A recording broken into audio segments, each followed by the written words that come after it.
All right, we're going to continue in the immediate knowledge. We're going over the briefest of summaries. So we're going to, inshallah, just cover very minimal amount of obligatory knowledge. Yani, the most immediate, the most urgent of the obligatory knowledge. And so the author says, amounts of water.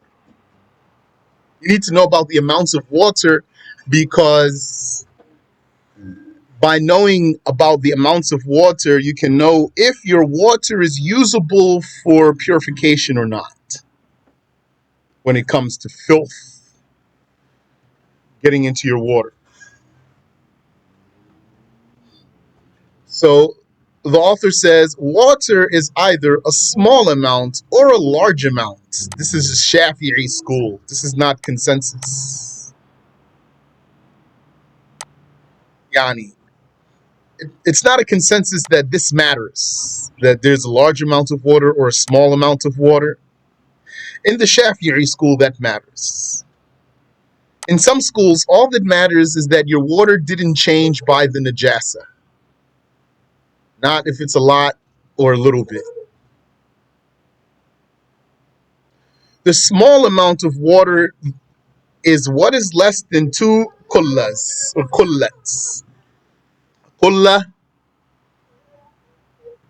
a kulla is a volume. It's like about yani 2 kullas is about 50 gallons, give or take. So a small amount of water is less than this volume of 2 kullats, and a large amount and the large amount. Let's say A here. A small amount of water is what is less than 2 kullas, and a large amount of water is 2 kullats or more. The large amount of water does not become contaminated by filth unless its flavor, color, or odor changes by the filth. That implies that a small amount of water will become contaminated by filth. That means becomes filthy, even if it does not change. Even if it does not change. So a small amount of water is going to be like the water in your bathroom sink or the water in your toilet bowl. So the water in your bathroom sink, for example, is a small amount of water. So your sink has water in it. I mean, the water's not just flowing down the drain, but water has collected in your sink. Like you plugged your sink and there's water in there. So let's say you brushed your teeth and then some bleeding came from your gums. So then you spit into the sink. So when that blood touches that water, all of the water becomes contaminated, even if the water doesn't change. What does that mean here? The water doesn't change. It means all of the water didn't become red, for example, by this blood. You can just see the spot of blood right there. And what about all the rest of the water around it? It all became filthy. That's the Shafi'i school. But not like if it's a large amount of water.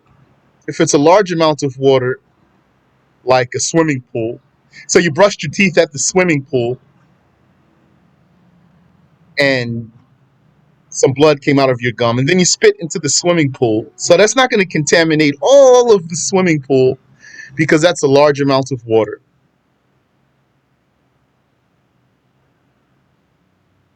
Or the ocean, for example. You brushed your teeth at the ocean and then spit a spit of blood. Then you spit a spit of blood into the ocean. That's not going to contaminate all of the ocean or all of the river. Because a large amount of water has the strength to isolate filth and repel it, and even to obliterate it, to disseminate it. Section. Things that necessitate the bath.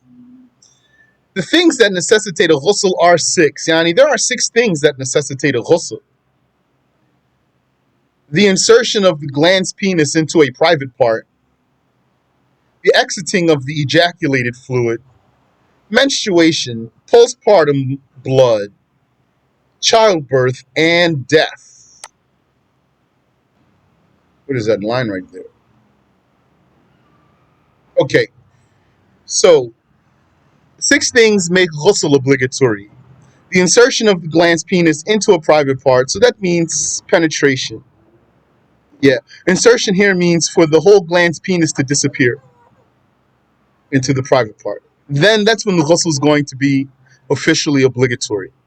And the exiting of the ejaculated fluid, yani, that means uh, ejaculating, that's for a man or for a woman. Menstruating, that's only for a woman. Postpartum bleeding is only for a woman. Childbirth is only for a woman. And death, that's obligatory actually on the living Muslims to perform for the dead Muslims. The brothers will give a ghusl to the dead male, and the sisters will give a ghusl to the dead female. And don't forget, when you're taking care of that dead Muslim, to keep his awrah covered. Uh, and also, this is slightly out of its place, but I'll just mention in passing. If you're washing the dead Muslim, put a towel over him, not a plastic bag. Because even though plastic bag is going to cover his awrah, it's going to block the water from getting through. It's going to make your job harder. So if you're working with some Muslims who that's their practice to use a plastic bag for the dead Muslim to keep his awrah covered, suggest that instead of the bag, put a towel. And then you can pour water right over the towel. The water goes right through the towel, and your ghusl, you're performing a ghusl on that dead Muslim, will be valid.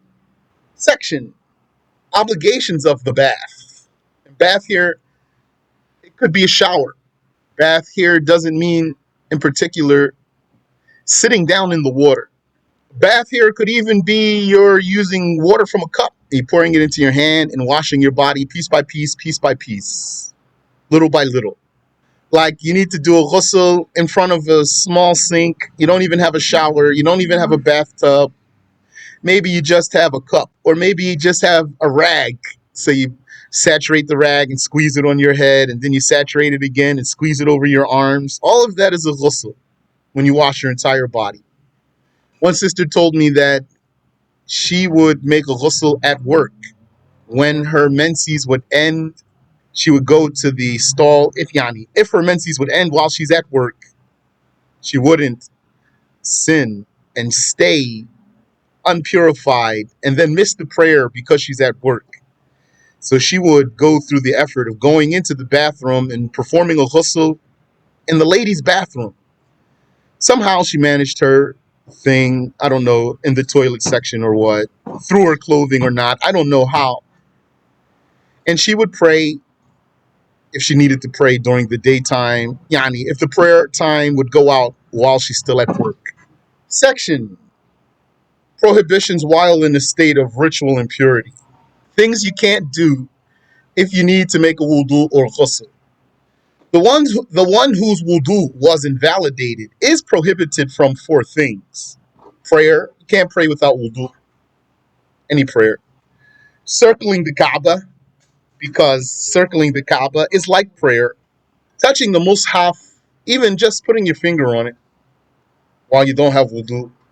And carrying the mushaf, even in a bag, if that's your goal.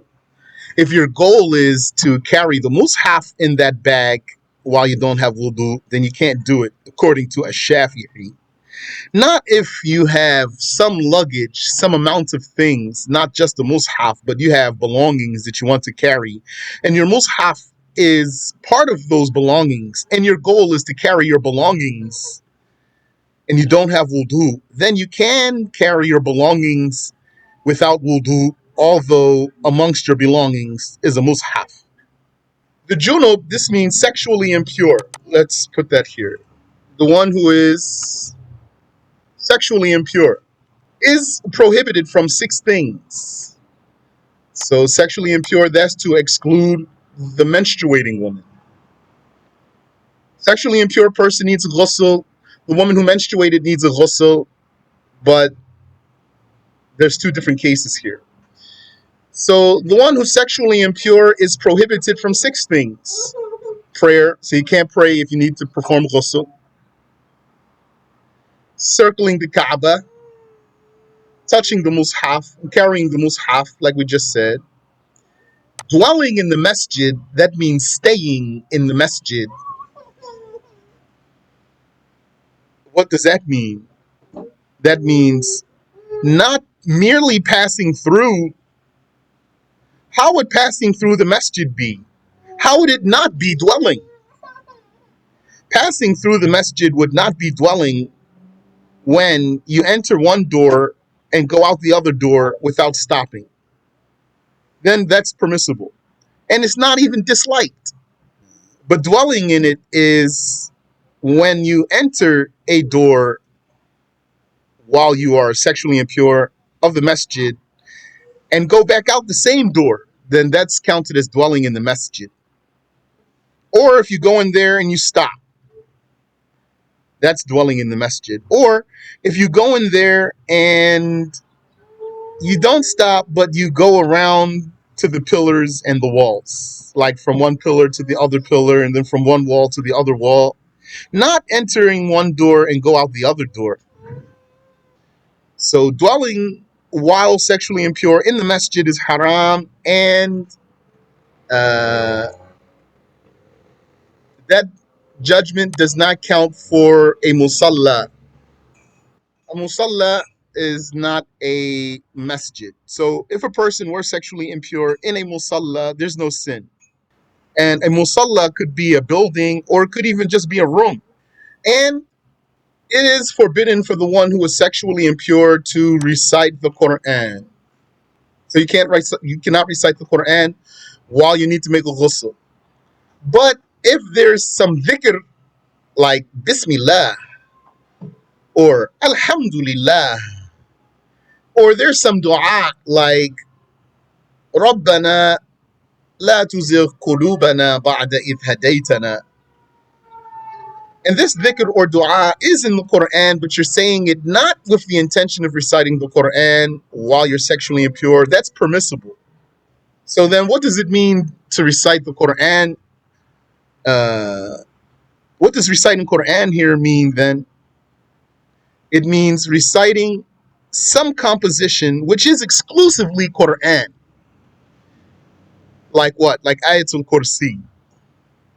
And 9 things are prohibited by menstruation.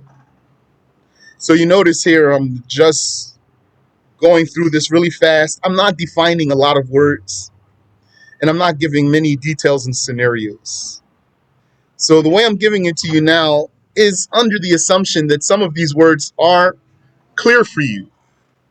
But what if you never learned before? Yeah, because I know some of you've learned before. So you know, yeah, it is clear for you because you've learned before.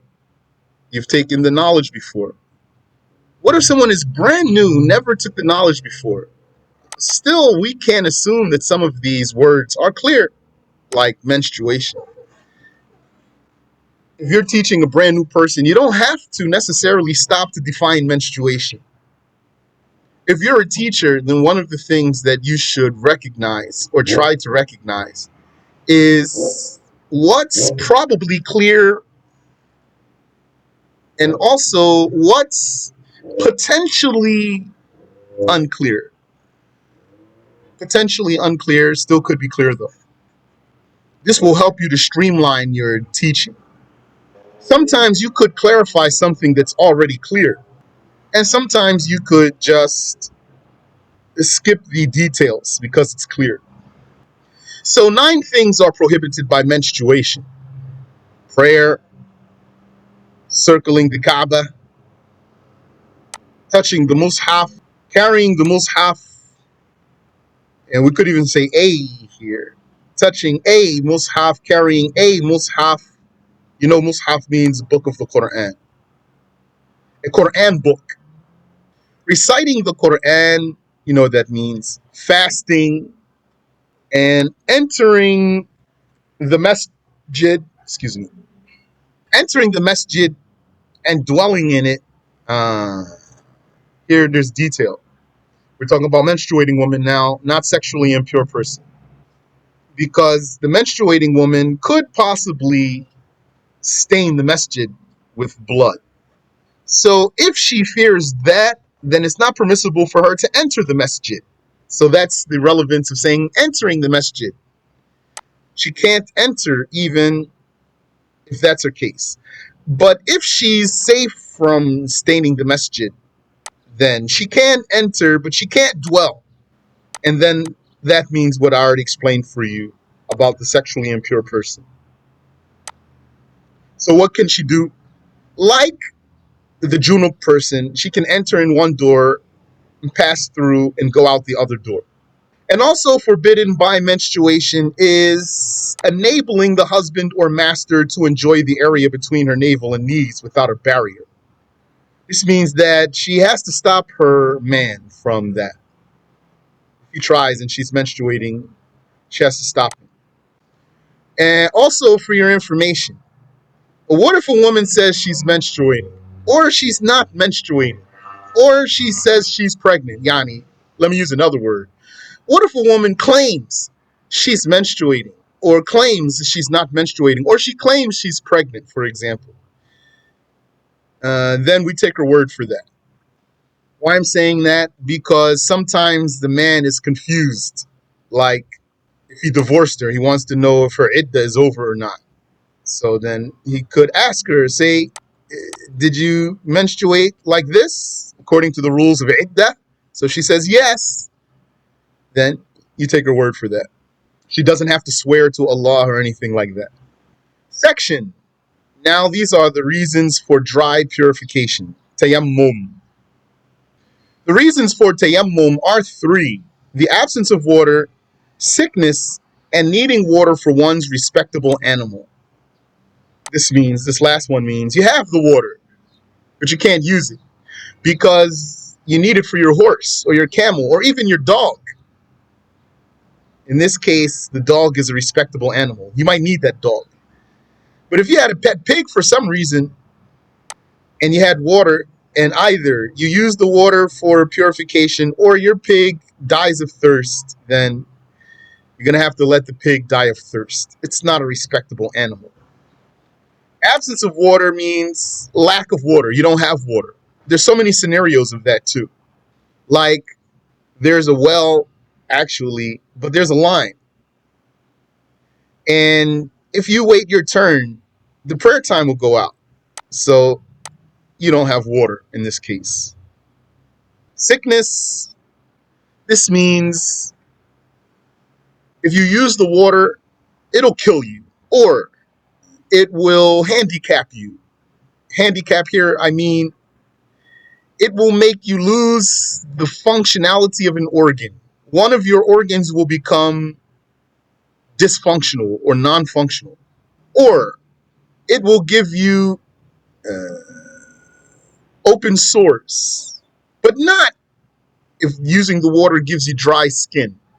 If using the water gives you dry skin, you still have to use it. That's not strong enough. Or even if using the water gives you some light, I'm going to say rash, a light rash, like some small darkness, some slight darkness on your skin, you still have to use this water. And even if the water is freezing cold, as long as you're not afraid you're going to die or the like, or lose the functionality of an organ. And also, this includes you're already sick, and if you use the water, you're going to stay sick longer. And this includes that you're already sick, and if you use the water, it's going to get worse. And if you're afraid you're going to get sick for using this water, so you don't know, and you're not a doctor, you're not an expert, but you are afraid, and you don't have any expert to ask, then also you don't have to use this water. I saw a documentary about Muslims, I think in Bangladesh.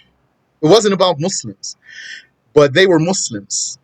And what it was about was the pollution of some leather factories because they were dumping into the water. And many people were getting rashes and getting sick because of the water. Yes, respectable animal. I don't know if you can see my screen. It says right here on the screen. And the water for one's respectable animal. Section. Now these are the conditions for the tayammum. The conditions of tayammum are six. There are six conditions for tayammum. That it is performed with pure, unused soil. Pure means not filthy. Filthy means najasa, like feces, urine, blood, vomit, pus. That's najasa that I'm going to be calling filth, and other types of things too. Pure means this soil is not contaminated by filth. Like nobody urinated there at that spot. Now you want to take urine. Now you want to take soil from there, or there wasn't some defecation there. Now you want to take some soil from there. Pure unused soil. Unused means nobody used it for tayammum already, and nobody used it for removing dog filth or pig filth. Because don't you use soil for dog filth or pig filth in the Shafi'i school? Yes, you do. So it needs to be unused soil, pure unused soil. And that it would not be mixed with powder or the like. That means you can't use soil that has in it some granular substance like powder, because the soil itself is granular. So you can't have another granular substance in the soil like ashes. Then this tayammum is invalid. But what's not granular, like some pebbles or some sticks, that's not granular. If the soil has something like that, it's fine. And that it would be performed by two strikes for the face and hands. Yani one strike for the face and one strike for the hands. Strike means you have to seek the soil. Where's the soil usually going to be? On a surface. So how are you going to get that soil? By striking the surface. Strike here means contact. So you're going to contact the surface, not a condition that you put speed and weight into your hands hitting the surface so that you're smacking the surface. That's not a condition. It's enough just to contact that surface with the soil, and then the soil is going to stick to your palms. That's what's meant by strike here. Putting two hands down at the same time, that's one strike. And then with that strike, you wipe your face. And then you put your two hands down again so you can get more soil on your hands. That's the second strike. And with your right hand, you can wipe your left arm. And with your left hand, you can wipe your right arm. There's a procedure for that I'm just skipping. And I'm talking to you without details and quickly. So you need to have two strikes. And it is possible, though, that that the wind is blowing the soil. So there's soil in the air, not on a surface. In that case, then you need to hold your hands out so that the soil will get on your hands. And then transfer that soil from your hands to your face. And it won't be enough for you just to close your eyes and let the soil blow on your face with an intention. That's not valid. The left arm will be first for a strike. Well, you're going to put two hands down on a surface. That's one strike. Now you have soil on right hand and left hand at the same time. So you can only wipe your left hand, your left arm with your right hand, and wipe your right hand with and wipe your left arm with and wipe your right arm with your left hand. Also, it's a condition for tayammum to remove any unexcused filth. So before you make tayammum, you have to remove any unexcused filth from your body. Like if you need to make istinja, make your istinja and then make tayammum. Or if you have unexcused filth on your body, remove it, Annie, or your clothing, remove it and then make tayammum. Or you had some najasa in your pocket, take it out of your pocket, Yani, get it off of your person, and then make tayammum. And it's a condition for tayammum to make a determination for the prayer direction before tayammum. But that's not a consensus. Some said you don't have to know your qibla before you make tayammum, and some said you do. And that the tayammum would be after the entrance of the time. You can't make tayammum ahead of time. Why? Because tayammum is an emergency purification. And if the time didn't come in, then there's no emergency. Think about an axe behind glass. If there's no emergency, do you break the glass and take the axe out and say, okay, just in case, I'm going to get it ready early? You don't do it. You have to wait for the emergency, and then you break the glass and pull the axe out. So how do you remove it if the filth is dry? If you have water for removing the filth, then you use the water to remove the filth. If you don't have water to remove the filth, if the filth is dry but it's not contaminating you, then you can just remove it. Like, what if you were absolutely dry and then some dry dog hair blew on you? So there's dry dog hairs on you. You're dry, the dog hair is dry. You don't need water for this. All you need to do is remove those dog hairs. But if it's dry and the meaning is that it's stuck and you don't have water, then you lighten this filth as much as you can. Section. These are the obligations, meaning the integrals of tayammum. The obligations of tayammum are 5. 1, the intention with the transfer. The transfer means the soil got on your hands.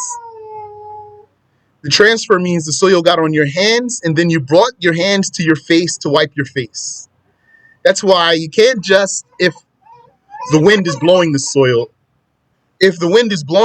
you can't just let the wind blow it on your face with an intention. That's not sufficient, because you have to transfer the soil. So the intention with the transfer. So in that case of the wind blowing the soil, you're going to have to raise your hands so that the soil gets on your hands, and then you bring your hands to your face. And the wiping of the face, yani wiping the face and the hands up to the elbows, yani wiping the face, so you know what the face is, and wiping the hands up to the elbows, just like in wudu. And so tayammum, in appearance, is most similar to wudu. Tayammum looks like wudu more than it looks like ghusl. But you're going to use tayammum to replace wudu or ghusl. And you're going to do it the same way, either way.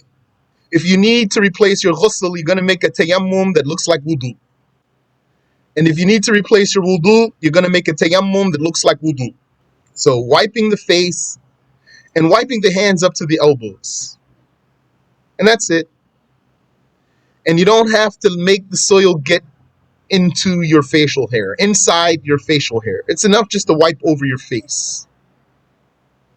And don't forget to get under your nose there, because you might miss that spot. And keep the order. Does the intention need to be different if you perform it for ghusl rather than wudu? No. Because your intention is going to be either way permitting prayer or permitting whatever it is you're performing tayammum for. It's not going to be your intention to purify yourself. Meaning, it's not valid to be your intention to lift your impurity. Tayammum does not lift the impurity. Tayammum only permits some act of worship that needs purification. However, you're unable to use the water, so you're going to make an emergency purification. So you're just going to make the intention to permit doing whatever needs purification. And that includes sexual intercourse. So a woman finished her menses and she does not have water for ghusl, then she can make tayammum to make herself lawful for her husband. Section Invalidators of dry purification. The invalidators of tayammum are three. Whatever invalidates wudu is going to break your tayammum. And apostasy is going to break your tayammum. And imagining water in the case that one made tayammum due to the absence of water. That's a detailed case there. This means you're in a land that usually has water. You're in a land that usually has water. And then you imagined water. Like what? Like some people passed by and you thought they might have water. Or like somebody said, I got some water. And you didn't verify it, but you imagined that he did because he said so. So this invalidates your tayammum, and then you're going to go seek that water because you're in a land that does usually have water. This is a detailed case here. And I'm skipping a lot of details and explaining the sentence for you. If you have any question, feel free, please. Section. Now we want to talk about filth. The types of filth are three: heavy, light, and medium. You might say, why like that? Heavy, light, and medium. Why don't you say light, medium, and heavy? Or heavy, medium, and light? Yani, shouldn't medium be in the middle? And maybe shouldn't you start with light and end with heavy? We end with medium here because that's most of the najasa. The vast majority of filth is medium.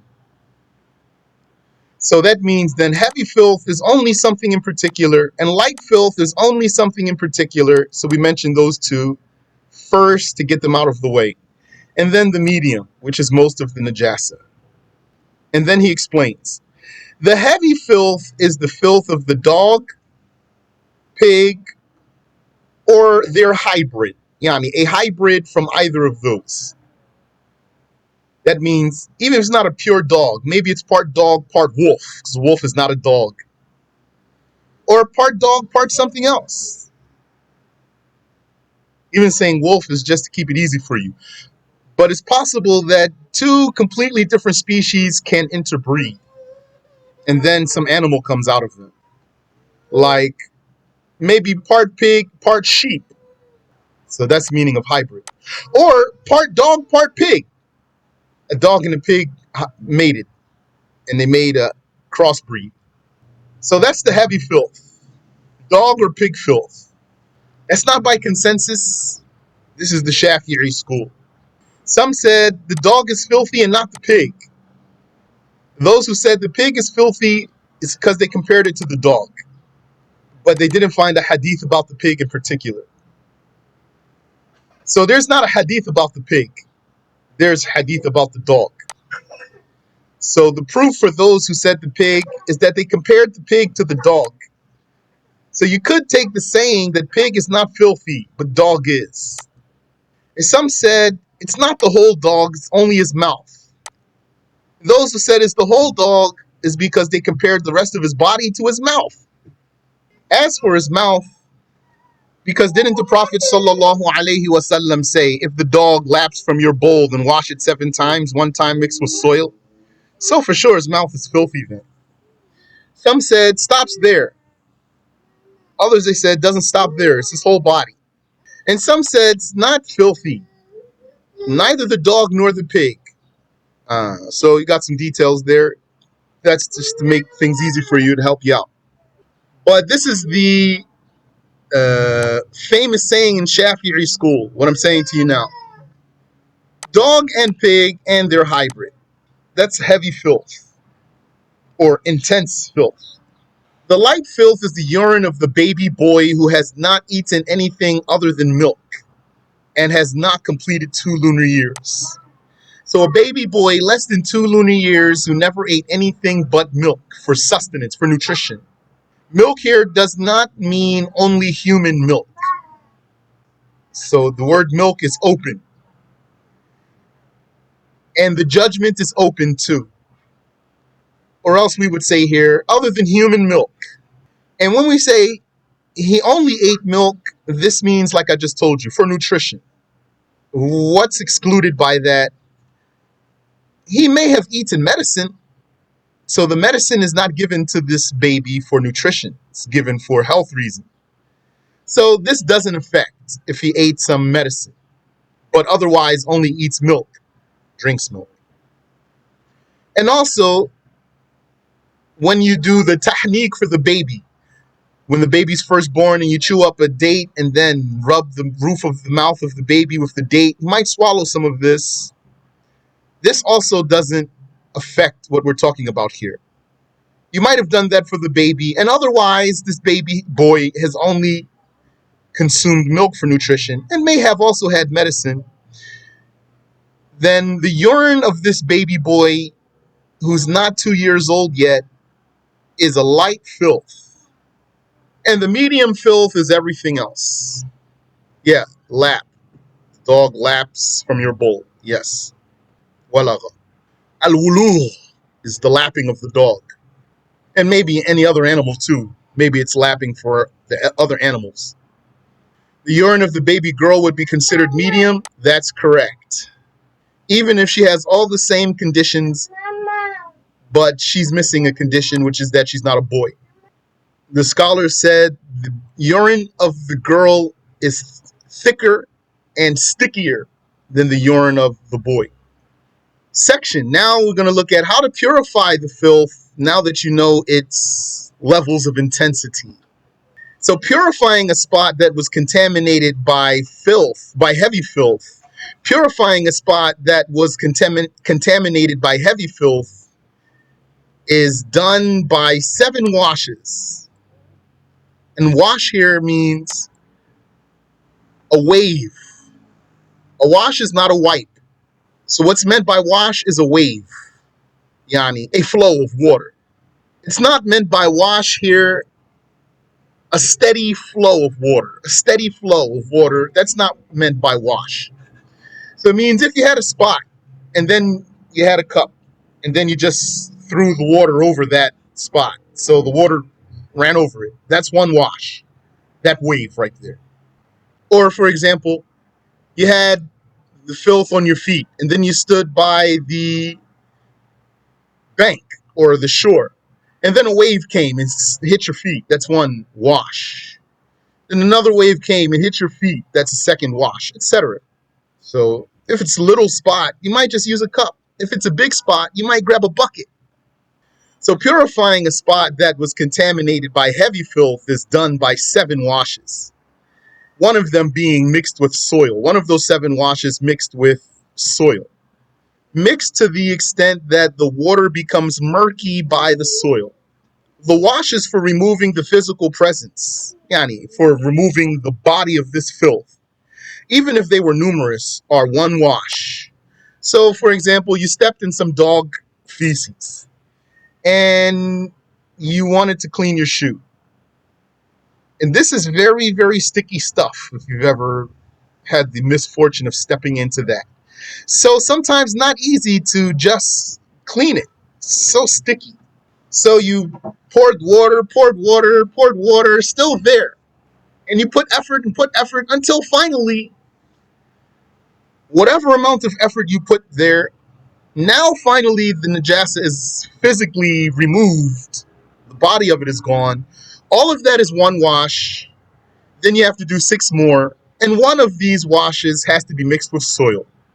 Light filth is purified by removing the physical presence of the filth as well as its qualities, even if that were achieved by spraying water on the spot. So the light filth, if you spray it, if spraying it removes all traces of the filth, then that's enough, even if the water doesn't flow. Even if the water doesn't flow. And spraying it here means you hit the entire spot. So not just you dipped your fingers in the water and then you flicked your fingers at the najasa with your fingers and that's it. Not if that doesn't cover the whole spot. So spraying means you cover the whole spot. If this makes all the presence of the filth go away, then this is enough even if the water does not flow. Yani, even if it doesn't run or drip. And as for the medium filth, it is divided into detectable or undetectable. Detectable filth means the color, smell, and flavor must be removed. And undetectable filth, for undetectable filth, that means there's no smell, color, or flavor, but you know it's there. There's no color, smell, or flavor, but you know it's there. It's enough to pour water over it one time, and then it's purified. So there's just one chapter left in the purification section, which is menstruation. We'll save it for next week, and then probably next week too, we'll start the prayer section, especially if we keep the same pace. Any question? Is this why it's medium, the urine of the girl? Yes. And also for other reasons. Yani, besides the fact there's an evidence, the main reason why, because the Prophet said so, alayhi salatu wasalam, there's a hadith about that. He said, the urine of the baby boy is sprayed, and the urine of the baby girl is washed. So that's why. Yani, that's the evidence, let's say. But is there some reasoning behind this rule that the Prophet gave? Do we comprehend some reason for this judgment? Which that's not a condition for there to be a judgment. Could be that there's a judgment from the Prophet and there's no reason that we can comprehend for it. That's still valid. It's still valid that there's a rule from the Prophet alayhi salatu wasalam, even if we don't comprehend any reason for it. Like, why is the pig meat forbidden? Someone might say, because of this and because of this. Or, why do we lift our hands up to our ears when we pray? Say, Allahu Akbar. What is that? Even if there's no reason we can comprehend, it's still valid. It's enough that it came from the Prophet alayhi salatu wasalam. But besides there being an evidence, sometimes, not always, there are some reasons for judgments. So you have a proof for a judgment, you have a reason for a judgment. So yeah, that's one of the reasons. Wallahu ta'ala a'lam. سبحانك اللهم وبحمدك أشهد أن لا إله إلا أنت أستغفرك وأتوب إليك